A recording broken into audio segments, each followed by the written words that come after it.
Welcome back. You'd think Labour leader Jeremy Corbyn would be on safe ground criticising Theresa May over the NHS. Wednesday is the deadline for a new doctor's contract, and critics of the UK NHS master plan by former US healthcare multinational boss Simon Stevens accuse it of formally ending Britain's universal healthcare service. Under a Tory government, spending on the NHS and investment in it is less than it was under Labour, and even with her funding announcements, remains the same case.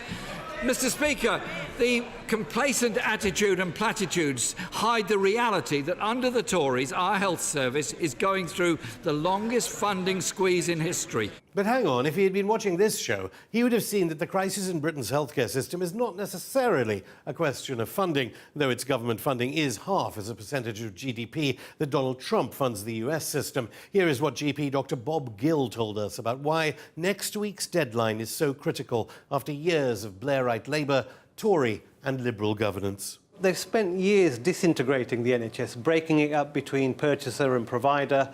But what the integration that Simon Stevens is proposing is the integration of budgets before they're handed over to the insurance companies. Yes, Dr. Gill is alleging a bribed GP contract that will lead to privatisation. So as long as Jeremy Corbyn doesn't talk about a structured contract that may end the NHS, minority government leader Theresa May can arguably brush away his jibes. At the last general election, somebody said the following. They said that an extra £7 billion for the NHS would give our NHS the resources it needs to deliver the best possible care for patients.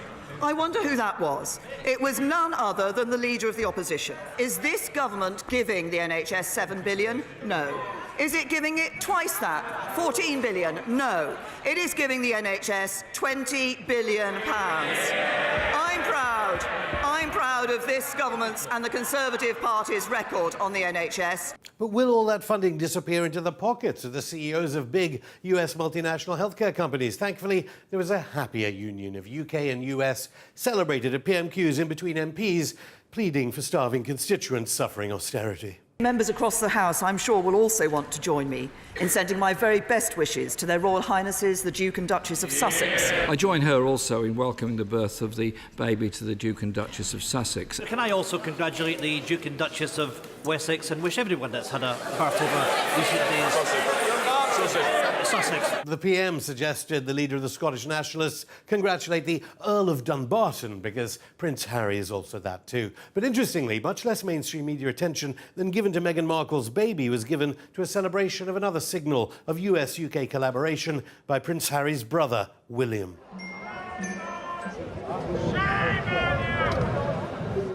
Now, in Christ Jesus, you who once were far off have been brought near by the blood of Christ. Yes, that's the second in line to the British throne in Westminster Abbey, heckled with calls of shame on you before he used the Bible to celebrate Britain's weapons of mass destruction programme in Scotland. It's a multi-billion-dollar nuclear weapons mass killing system long criticised for being dependent on Washington consent. Well, joining me now from Derby in the East Midlands in his first interview since his suspension from the British Labour Party is its former Shadow Fire and Emergency Services Minister, Chris Williamson. Chris, thanks so much for coming on the show. Before we get to the threats of war, all week in Britain we've been hearing about our universal healthcare system, the NHS, and that GP doctors are under unprecedented pressure. Do you think it could be a part of a campaign to persuade them to sign on to Simon Stevens' new contract that critics say would be the end of the NHS? Well, certainly the NHS has been under intense pressure from this government since they came to power in 2010, and the passing of the Social Care and Health Act in 2012, I think it was, has seen this drive towards privatisation. And this is just the latest iteration. This proposition that's being put to GPs looks on the face of it quite seductive, but the truth is it's dumbing down the service. It's going to result, I think, in people not getting the care by the professionals that they deserve and indeed pay for through the national insurance and taxation system in the country. And of course, what we're seeing is morale at an all-time low in the profession. More and more GPs leaving. And, many towns and cities now up and down the country are struggling, actually, to find sufficient GPs. So it's little wonder, that people are waiting, a week or 2 weeks sometimes to get a GP's appointment. And I think this is yet another attempt to try and start to impose charging on the system. And so it's something that, we do need to challenge very, very, very strongly. Would you call on doctors not to sign it? Because Jeremy Corbyn's Health Secretary, Jonathan Ashworth, seems not to have said that. Well, I certainly have said that, and indeed have put something out on social media to that effect. I think it's really important that, the GPs do refuse to sign. Obviously, if there is non-compliance by the GPs, then clearly this is a system that cannot be imposed. But of course, what they're trying to do is to, use sort of, if you like, bribery of the government to try and persuade GPs to sign up. But this is a very, very slippery slope. And, people like Dr. Bob Gill have been setting out a very cogent argument as to why GPs should not sign. And so what I've been urging, and I would urge anybody who's, watching this programme, to contact the GP and say, look, we're not happy about this and please don't sign up to it. You perhaps suspect, I don't know, how the British media are going to be covering the fact that your shadow Home Secretary Diane Abbott will be addressing mass Palestine demos today in London. What do you think about the fact that perhaps there will be accusations, like there have been repeatedly, against your leader, Jeremy Corbyn, that he's an anti-Semite? Well, I think standing up for the Palestinian people is the right thing to do. They have been grotesquely abused by the Israeli state, particularly by the Netanyahu apartheid regime. We've seen casualties running into the tens of thousands. We've seen people who have been injured, losing their limbs, having to have their arms, their legs amputated, people paralysed. We've seen doctors, medics, journalists, children targeted by the Israeli Defence Force.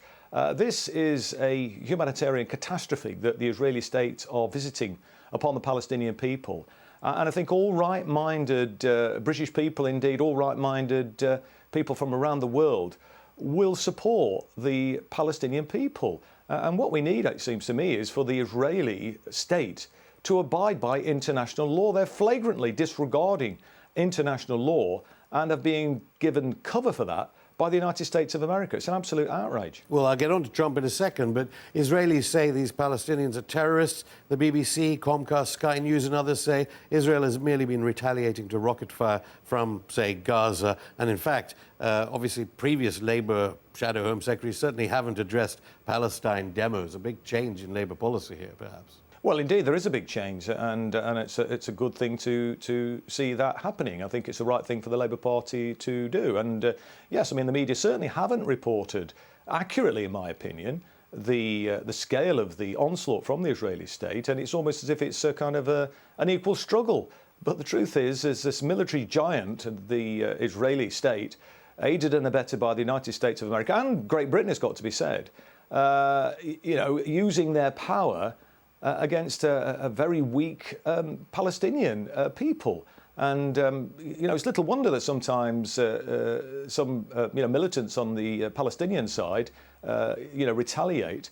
But I've spoken to many people who've been to Gaza, been to the West Bank, and they've spoken to, hundreds of Palestinian people. I've spoken to Palestinians myself. I'm amazed, frankly, by their dignity.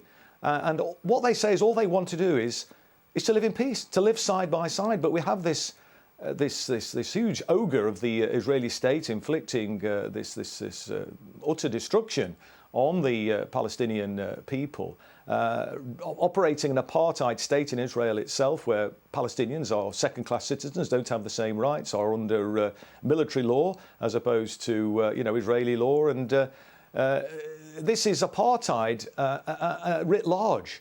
It was Nelson Mandela himself that said that the struggle is incomplete until the freedom of the Palestinian people is realised. So I think it's a really good thing that Diane Abbott is addressing the rally today, and I hope that will go a long way towards raising consciousness still further amongst the British people, because we need to bring pressure on the British government to demand that the Israeli state abides by international law. We should be, as a bare minimum, in my opinion, be recognising the Palestinian state. Any progress on what's been happening to you in the British Parliament? Any progress on your suspension for alleged anti-Semitism? Well, I'm confident I'll be reinstated by the party. These grotesque accusations have no basis whatsoever. And I've submitted a very detailed and robust response to them. And obviously there's a process in the party now which we are going through, and they will be no doubt assessing my response, and it is hoping a decision will be made in the fairly near future. Donald Trump says he is trying to change things. There's been an alleged leak of his deal of the century from Sheldon Adelson, saying US sanctions and military force may be used. But he's sending the USS Abraham Lincoln to threaten Iran. He says Iran is behind the Palestinians. What do you think about the prospects of a war? Well, Donald Trump is a menace. We're seeing this latest development, which is essentially, browbeating or attempting to browbeat the Palestinian Authority into submission with some proposition in relation to I suspect, the occupied territories, and with a threat that, if Hamas doesn't go along with it, of yet more military action against them. I mean, it's just so shocking. It's so appalling. That the leader of the most powerful nation on earth is acting in this bullying, hectoring way, and supporting the utterly abhorrent activities of the Israeli state. Well, Theresa May's Foreign Secretary Jeremy Hunt was standing next to Pompeo when Jeremy Hunt threatened Iran, saying it must not break the nuclear agreement in response to the US violation of it. And Jeremy Hunt indeed stood next to Pompeo, while he said your leader effectively was disgusting for supporting Maduro of Venezuela. And Pompeo indeed later said it's up to your leader to stop Cuba from supporting Venezuela. Well, it's utterly absurd, and frankly, I don't think it's acceptable for the Foreign Secretary to stand beside Pompeo and allow him to talk in those terms. This man is trying to interfere in the British democratic process. He's no right to come to this country and refer to the leader of Her Majesty's opposition as disgusting in that way. That's totally unacceptable, completely undiplomatic language, if I could put it like that. Far from being disgusting, what Jeremy Corbyn is doing has been standing up for human rights. And it's a pity that the United States of America don't do that. I'm very proud, actually, of the stance that Jeremy Corbyn has taken on this, and indeed not just now, but throughout his political life. Actually, has stood up for what's right, stood up for decency and human rights around the world. And frankly, Mike Pence and Donald Trump would do well, frankly, to take a leaf out of Jeremy Corbyn's book and start to export peace around the world rather than the death and destruction that they're currently responsible for. Well, Pompeo is the former head of the CIA, and he has already said when he was head of the CIA that he wanted to target Julian Assange, who's now in detention in Belmarsh prison in London. I understand you were there demonstrating support. Nothing from Jeremy Corbyn since his initial support for Assange, for him not to be extradited to the United States. Well, Jeremy has made his position very clear on that, and I think that's significant, as has Diane Abbott, and made a very strong statement in the House about it. And obviously, there's regrettably, Julian Assange has now been, incarcerated now for some weeks, and I think has been sentenced to a period of time for skipping bail for understandable reasons. Obviously, that man should not be in prison, in my view. Most upstanding people in the country do not understand what is happening. How can somebody whose only crime really is to expose the most appalling war crimes visited on Iraq by the United States of America, and indeed has exposed other issues which, I think, the United States and other, governments around the world would prefer to keep secret, but I think the people have a right to know. That's all he's guilty of, and, we should be venerating Julian Assange rather than locking him away in Belmarsh as he is at the moment. Chris Williamson, thank you.